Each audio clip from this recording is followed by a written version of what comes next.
गलत जीएसटी लागू करके 5 अलग अलग जीएसटी,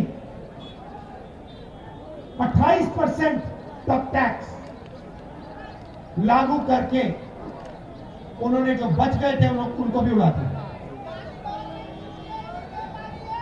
आज नहीं, देखिए,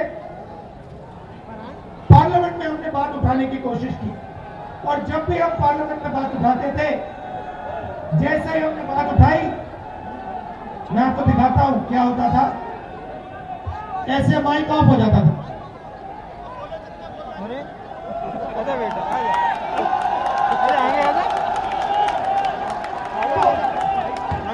तो लोकसभा जो जनता की आवाज उठाने का सेंटर है, एक तरीका है, वहां तो माइक ऑफ कर दी।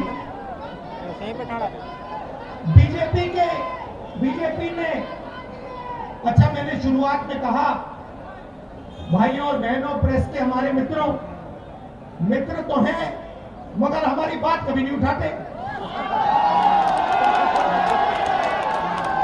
देखो मुस्कुरा रहे सब, पीछे से प्रेशर है, रिमोट कंट्रोल पीछे है इनके बेचारे के, ये कुछ नहीं कर सकते, मैं समझता हूं, इनकी गलती भी नहीं है।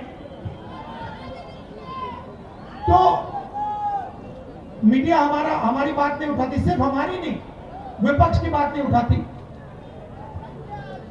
लोकसभा का रास्ता बंद। अच्छा, मध्य प्रदेश में हम चुनाव जीत गए, हमारी सरकार थी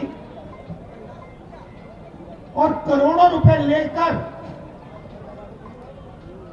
20-25 भ्रष्ट विधायकों को खरीद लिया और सरकार बना ली।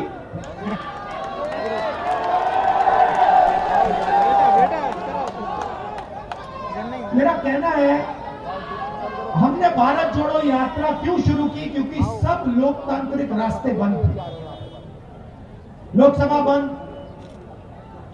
चुनाव का रास्ता बंद, मध्य प्रदेश में हम चुनाव जीत के आए, प्रेस का रास्ता बंद, बाकी जो संस्थाएं, इंस्टीट्यूशन है, उनको सबको आरएसएस, बीजेपी ने पकड़ रखा है, अपने लोग भर रखे हैं, जुडिशरी पर दबाव डाल रखा है, कोर्ट्स पर दबाव डाल रखा है। तो हमने सोचा एक ही रास्ता है और कोई रास्ता बचा नहीं है, सड़क पे उतरो, जनता से गले लगो, किसानों की बात सुनो, मजदूरों की बात सुनो, छोटे व्यापारियों की बात सुनो और उनसे सीधा जाके जुड़ जाओ।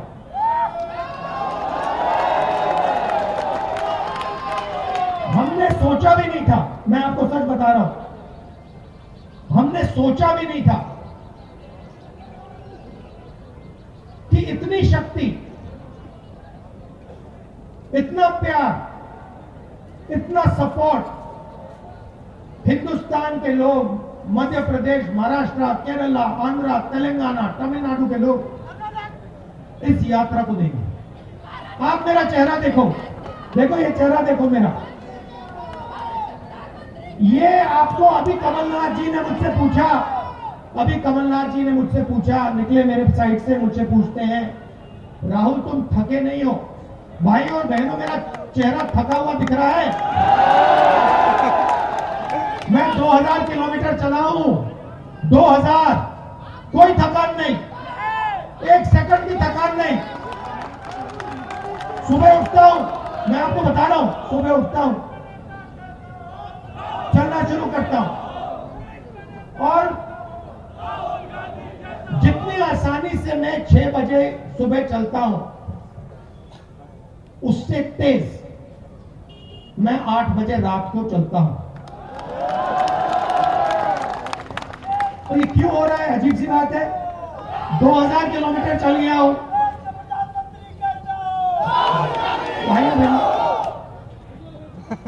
भाइयों बहनों, मित्रों,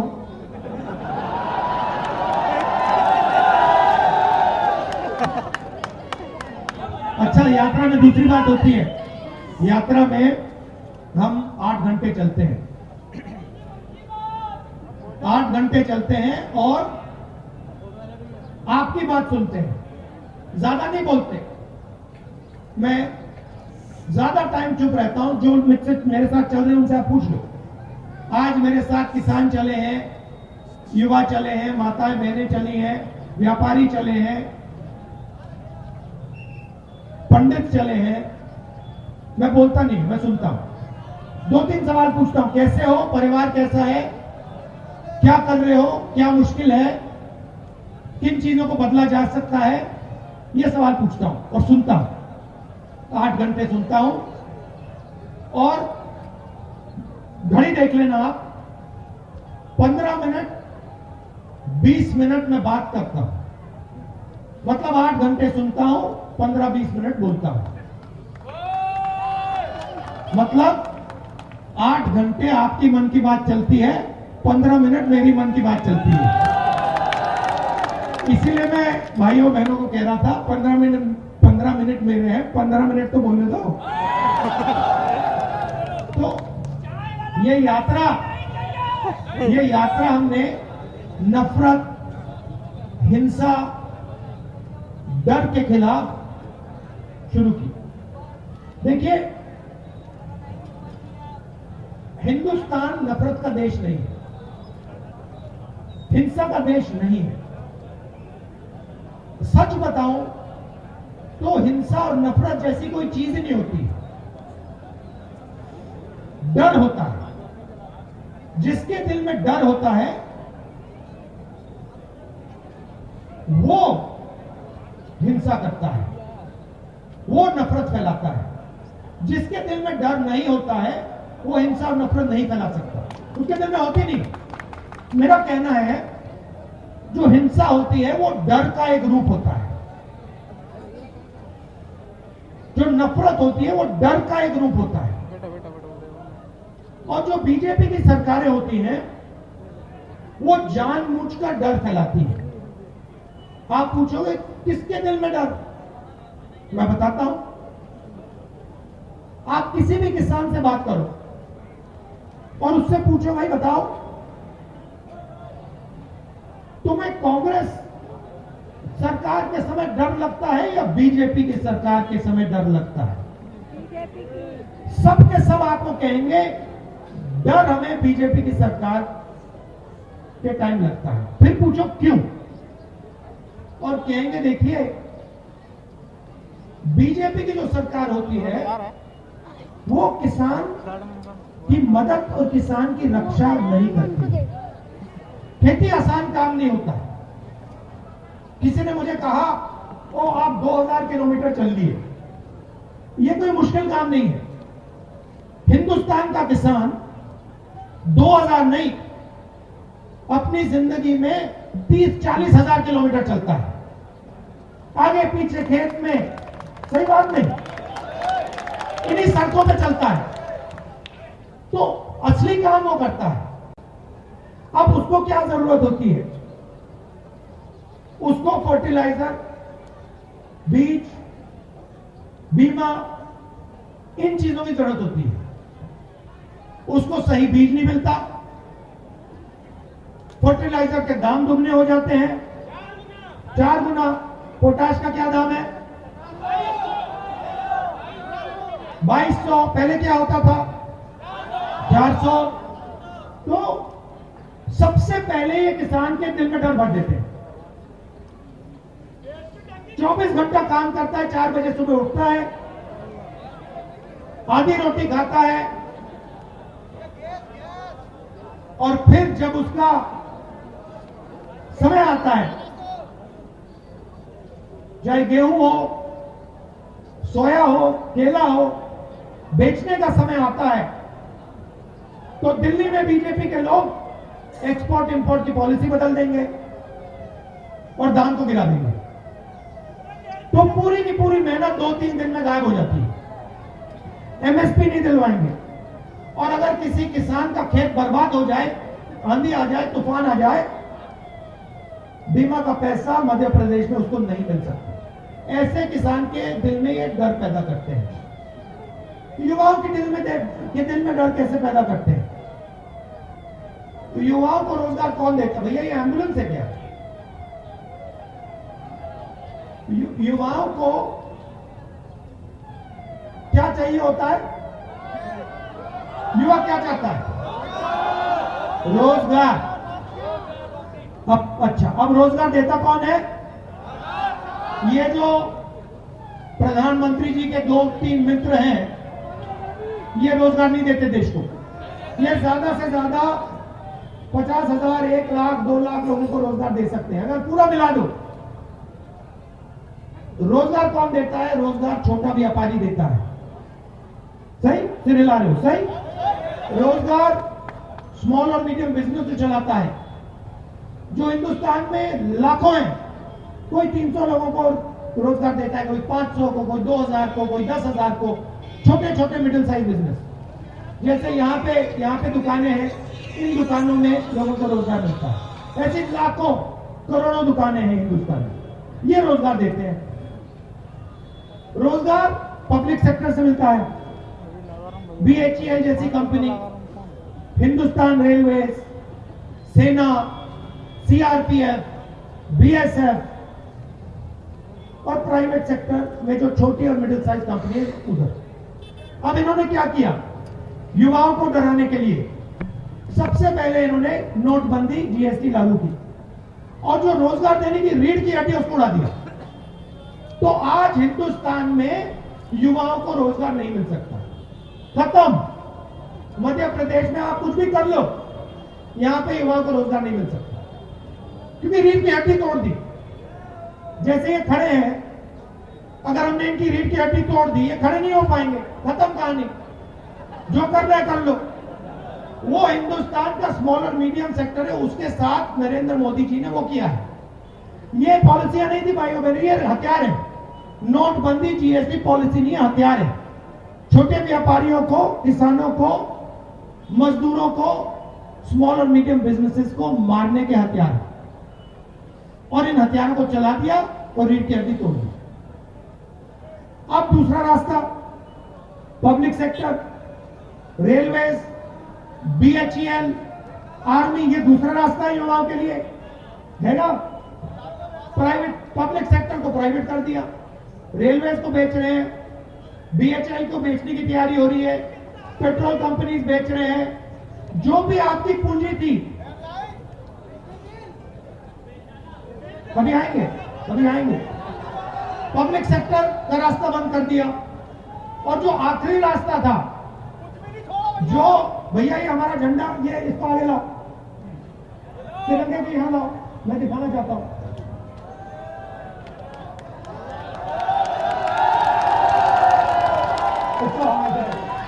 अब देखो ये, अब आप देखो, मैं आपसे सवाल पूछना चाहता हूं, इसकी रक्षा कौन करता है? इसकी रक्षा हिंदुस्तान की सेना करती है, सही। एयरफोर्स करती है, नेवी करती है। अब मुझे आप बताइए, इन सड़कों पे हजारों युवाओं ने मुझे कहा है कि हमने इस झंडे की रक्षा करने के लिए ट्रेनिंग की है। 4-4 बजे सुबह हम उठते हैं और दौड़ते हैं, वेट लिफ्टिंग करते हैं। पहले क्या होता था, जो इसकी रक्षा करता था उसे सेना कितने साल की नौकरी देती थी? जिंदगी भर। मतलब अगर इस झंडे की रक्षा आपने की तो हिंदुस्तान की सरकार जिंदगी भर आपकी रक्षा करेगी। ये पैक्ट था, ये रिश्ता था। रिश्ता क्या था? अगर एक युवा इस झंडे की रक्षा करना चाहता था तो हिंदुस्तान की सरकार उससे हाथ मिला के कहती थी, आपने अपनी जिंदगी इस झंडे को दी, आपकी जिंदगी भर की रक्षा हिंदुस्तान की सरकार आपकी करेगी। ये रिश्ता था। अब ये रिश्ता, ये पवित्र रिश्ता, इस रिश्ते को नरेंद्र मोदी जी ने तोड़ दिया। कैसे तोड़ा? नरेंद्र मोदी जी कहते हैं कि जो भी युवा इस झंडे की रक्षा करना चाहता है उसे हम 6 महीने की ट्रेनिंग देंगे और 4 साल बाद उसे लात मार के भगा देंगे। उसे बेरोजगार कर देंगे और उससे कहेंगे कि बेटा तुमने अपनी जिंदगी इस झंडे को देने चाहिए थी, 6 महीने की हम तुम्हें ट्रेनिंग देंगे, 4 साल तुमसे काम देंगे और फिर जिंदगी भर तुम्हें बेरोजगार बना देंगे। ये नया रिश्ता है भाइयों बहनों, मैं नहीं कह रहा हूं, गलतफहमी में मत रहो। कन्याकुमारी से मध्य प्रदेश तक हजारों युवाओं ने मुझे यह बात बोली है, एक ने नहीं, हजारों युवा ने मुझे कहा है कि हम सेना के लिए अपनी जान देने के लिए तैयार थे, हमसे यह रास्ता क्यों छीना गया है। बिल्कुल गलत काम है।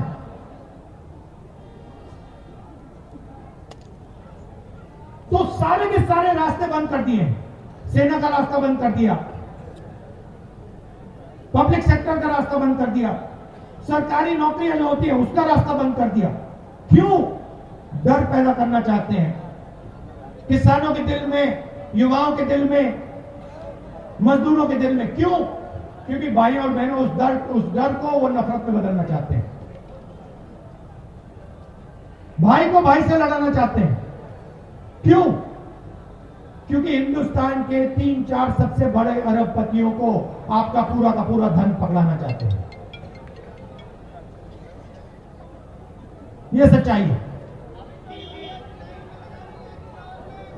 तो भारत जोड़ो यात्रा का काम क्या है? जो भाई को भाई से लड़ाया जा रहा है, जो डर फैलाया जा रहा है, सबसे पहले उसके खिलाफ खड़ा होना।